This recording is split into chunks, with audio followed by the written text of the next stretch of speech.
Market లో invest చేసి మీ డబ్బులు డబుల్ చేసుకోవాలనుకుంటున్నారా? సుందరరామిరెడ్డి గారి లైవ్ సెమినార్ కి అటెండ్ అవ్వండి. నమస్తే రమగారు. నమస్తే జయ. రమగారు, మానవ జన్మ, దీనికి సార్థకత ఏంటి? వచ్చాము, ఏదో ఆయన పంపించాడు, వచ్చాము, మళ్ళీ పిలుస్తాడు, వెళ్ళిపోతాం. కానీ ఈ జన్మకంటూ ఒక సార్థకత ఉండాలి కదా. దానికి మన మార్కుని మనం ఎలా వేసుకోవాలి? ప్రతి ఒక్కరం కూడా ఎవరికి చేతనైనంత, ఎవరు చేయగలిగినంత, ఎట్లా? మానవ సహజమైన గుణాలు మనిషి అన్నాక ఏదో కొంచెం ఉండాలి, ఏవో ఉండాలి.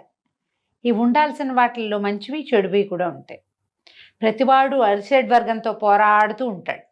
కామక్రోధ లోభమోహ మదమాత్సర్యాలతోటి పోరాడుతూనే ఉంటాడు. మనిషి పుట్టిన దగ్గర నుంచి చచ్చేదాకా వీటితో పోరాటమే. ఈ పోరాటంలో గెలుపొందుతూ తమవైన కొన్ని సుగుణాలని బాగా ప్రభావవంతంగా వాటిని ముందుకు తీసుకెళ్ళి తమ ముద్రని తమ చుట్టూతా ఉన్న సమాజం మీద వేయగలిగిన వాళ్ళు జీవన సాఫల్యం లభిస్తుంది. జీవితానికి సార్థకత అది. ఈ ముద్రలో చెడు ముద్ర, మంచి ముద్ర రెండు ఉంటాయి. ఆ ముద్ర తెల్లటిది, పారదర్శకమైనది, ఎల్లప్పటికీ గుర్తుపెట్టుకోదగిందా? ఎల్లప్పుడూ మనని మంచిగానే తలుచుకునేలాగా చేయగలుగుతుందా? లేకపోతే అది నల్లటి ముద్ర, చెరిపినా చెరగదు. ఎన్నాళ్ళైనా వాళ్ళు మనకు శాపనార్థాలు పెడుతూనే ఉంటుంది మన చుట్టూతా ఉన్న సమాజం. చచ్చాడు కానీ లేకపోతే నా చేతిలో చచ్చేవాడు, ఇలాంటి మాటలు అంటారు. మనం అది చేస్తామా, ఇది చేస్తామా? ఇది మనం ఆలోచించుకోవాలి. ఇదేంటంటే రోజువారీ నేను నా ముద్రని సమాజం మీద వేయాలి, నేను వెళ్ళిపోయా కూడా నా పేరు మంచిగా తలుచుకోవాలి, నేను ఎప్పటికీ నా కీర్తి చంద్రికలు విశ్వవ్యాప్తంగా ఉండాలి, ఇవన్నీ ఆలోచించం జయ. మనం ఎలా మనని భగవంతుడు పంపించాడు, భగవంతుడు పిలుచుకుంటాడు అనే విషయాన్ని గ్రహించకుండా మన నాటకం మనం ఆడుకుంటూ పోతాం. ఈ ఆడే నాటకంలో నా వల్ల నేను ఒక మంచి అద్భుతమైన ముద్ర వేస్తాను, రేపు కూడా నేను ఉంటాను, అవన్నీ ఆలోచించరు. ఆలోచించకుండా జీవించేస్తూ ఉంటాం. తెల్లారిందా, తిన్నామా, పడుకున్నామా, లేచామా, మళ్ళీ తెల్లారి, ఇదే గోల. ఇందులో మళ్ళీ మనకి సంపాదన కోసము, జీవితం కోసము, సంసారం కోసము, ఫ్యామిలీ కోసము, జీవిక రోజువారీ తిండి తిప్పలు, వీటి కోసము, భవిష్యత్ తరాలకు సరిపడా సంపాదించడం కోసము, ఇదే కాకుండా నా మాటే గెలిపించుకోవటము, నేనే ముందుండటము, నాకు నచ్చేలా ఉండటము, నాకు నచ్చిందే చేయటము, నేను అనుకున్నదే జరగటము, ఇవన్నీ రటన ఉంటుంది ప్రతి వాళ్ళకి. అది ఉంటుంది, ఇది ఉంటుంది. చిన్న జీవితం వాడికి బతకటం కోసం, పెద్ద జీవితం వాడికి తను కింగులా ఉండటం కోసం, దీనికోసమే పోరాడుతూ ఉంటాం. చిన్నదానికి చిన్న పోరాటం, పెద్దదానికి పెద్ద పోరాటం. వీళ్ళేమో హాయిగా ఉన్నారని అనుకోకర్లా, మనం వీళ్ళకి ఉంటాయి పోరాటాలు, వాళ్ళకే ఉంటాయి. ఈ పోరాటంలో పడి రేపు మన తర్వాత మనం ఇక్కడ ఉంటామా లేదా అవి ఏవి ఆలోచన అసలు చేయము. మనం ఇలాగే తోచక మాట్లాడుకునే మాటలు అప్పుడు చెప్పుకుంటాము, స్పీచుల్లో చెప్పుకుంటాము.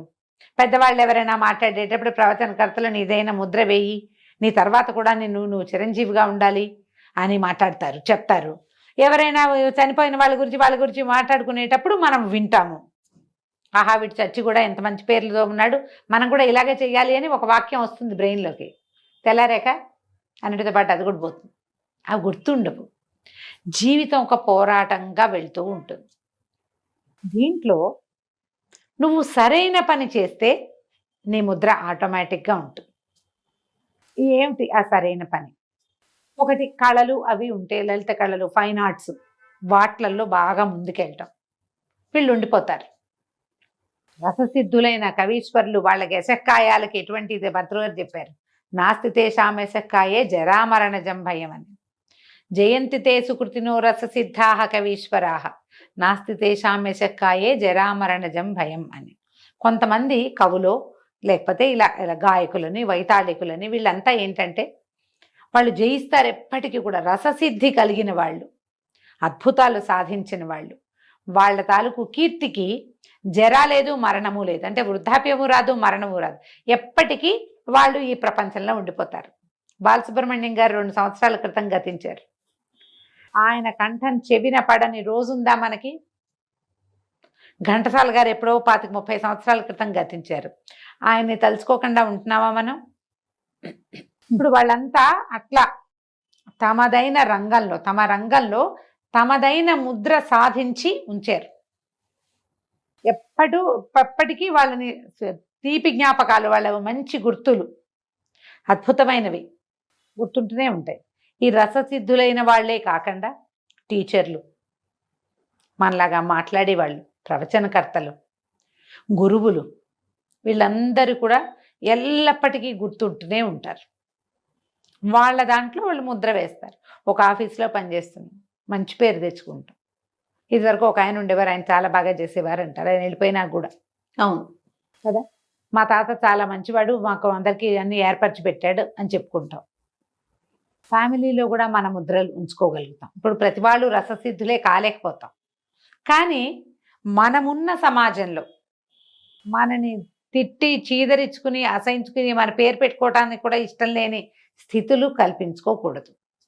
ఒక మనిషి జీవితానికి సాఫల్యం ఏంటంటే మరణించిన తర్వాత కూడా అదే మర్యాదతో అతని పేరుని తీసుకుంటూ ఉంటే, ఒకళ్ళైనా కనీసం ఒకరు బ్రతికుండగా ఏ మర్యాదని పొందాడో ఆ మర్యాదని మరణానంతరం కూడా పొందగలిగితే అది జీవితానికి సాఫల్యం.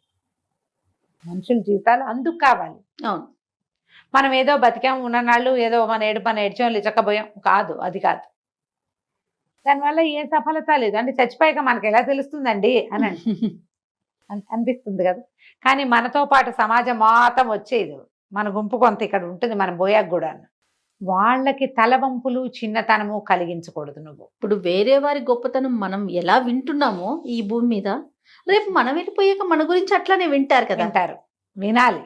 అది అలా చేసుకోవాలి. మనం లేకపోయినా, మనం మరణానంతరమే కాదు, మనం ఇక్కడెక్కడో పనిచేసాం, ఎవరికో నాలుగు మంచి మాటలు చెప్పాం, మనం లేనప్పుడు కూడా వాళ్ళు మనని మంచిగా తలుచుకోవాలి. ఎస్, అది జీవన సాఫల్యం. ఇప్పుడు ఎంతసేపు చచ్చిపోయాకే మాట్లాడుకుంటున్నాం, చచ్చాక కాదు. మనం ఇక్కడ ఉండంగానే, మనం వెళ్ళిపోయినా మన సౌరభాన్ని విడవగలిగి ఉండాలి. మనం వాళ్ళు ఉన్నారు, వాళ్ళు వచ్చారు, చేశారు, చెప్పారు, వీళ్ళకి చెప్పడం వల్ల మాది బాగుంది, వీళ్ళు చాలా బాగా చెప్తారు, చాలా బాగా చేశారు, ఎంత సహాయం చేశారు, అన్నం పెట్టారు మాకు, ఇలాంటివి వెనక్కి ఉంచుకోగలగటమే మానవ జీవితానికి సార్థకత.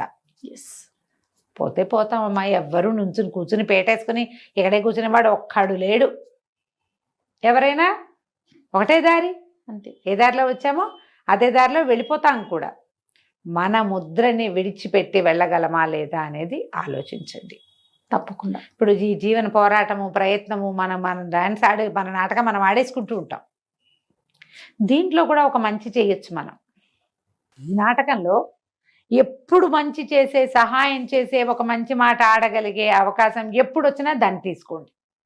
ఖచ్చితంగా. మన జీవితంలో మనం వెళ్ళేటప్పుడు ఎన్నో పొరపాట్లు, తప్పులు, ఇతరులను ఇబ్బంది పెట్టడమో, ఎవరో ఒకరిని ఇరుకున పడేయటమో, బాధ పెట్టడమో, ఏ సహాయము చేయకుండా వెళ్ళిపోవాల్సి జరుగుతూనే ఉంటాయి. అవుతాయి, మన మనుషులం కదా, జరుగుతుంది ఇట్లా. కానీ దీంట్లో కూడా ఎప్పుడైనా మనకి సహాయం చేయాల్సిన అవసరం వస్తే దాన్ని తీసుకోండి. అది మానద్దు. అది మన వెనకాల నుంచోబెడుతుంది. తప్పకుండా. ఆ నుంచుతేనే మానవ జీవితానికి సార్థకత. మనిషి అయి పుట్టినవాడు ఎవడైనా సరే ఇతరులకి సహాయపడాలి.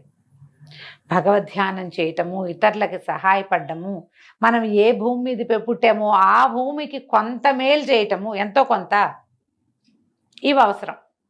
ఊపిరి ఎలా తీసుకుంటున్నామో ఈ పనులు కూడా అలాగే చేయాలి. ఓ మొక్క పెట్టండి, ఓ మొక్కలకి సహాయం చేయండి, వాడికి ఒకడికో ముద్ద అన్నం పెట్టండి, ఒకళ్ళకో మంచి మాట చెప్పండి, మీకు వచ్చిన విద్య ఎవరికైనా చెప్పండి.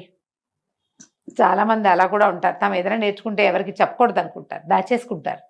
విద్యలు దాచుకోవద్దు. మానవ జీవితానికి సాఫల్యం ఎప్పుడంటే మనం ఇతరులకి నేర్పగలిగినప్పుడే. మనం అట్లా దాచేసుకుంటే మనకి పురాణాలు అవి వచ్చేవా? అదే కదా. ఇప్పుడు వచ్చింది ప్రింటు, ఇది వరకు ప్రింట్లేవి. ఈ మంచి మాటలన్నీ, ఈ భగవద్గీత, ఈ భాగవతం, ఈ అష్టాదశ పురాణాలు, ఈ సాంఖ్యయోగాలు, ఇవన్నీ ఎక్కడి నుంచి వచ్చినాయి? ఉపనిషత్తులని, వేదాలని ముందు నుంచి వాళ్ళు తర్వాత తరాలకు అందించుకుంటూ పోయారు కాబట్టి వచ్చినాయి. అలా మనం ఏదైనా ఒక మంచి విషయం, మంచి తెలిసి ఇతరులకి అందించండి. అప్పుడు కూడా మానవ జీవితానికి సార్థకత లభిస్తుంది. ఎవరి లెవెల్లో వాళ్ళు, ఎవరు ఏం చేయగలిగితే అది, కానీ చేయాల్సిందే తప్పకుండా. అంతే. చేస్తేనే మీకు మనిషిగా పుట్టినందుకు మీ జీవితానికి ఒక విలువ, ఒక మర్యాద. మీ దృష్టిలో అయినా ఉండాలిగా మీకు మర్యాద. అవునా కాదా? అంతే కదా రమ్మగారు. కాబట్టి మన దృష్టిలో మనం మర్యాదగా ఉండటానికైనా కూడా మనం మనుషులుగా మిగలాలి, నిలవాలి, ఉండాలి. నమస్తే అండి. నమస్తే చె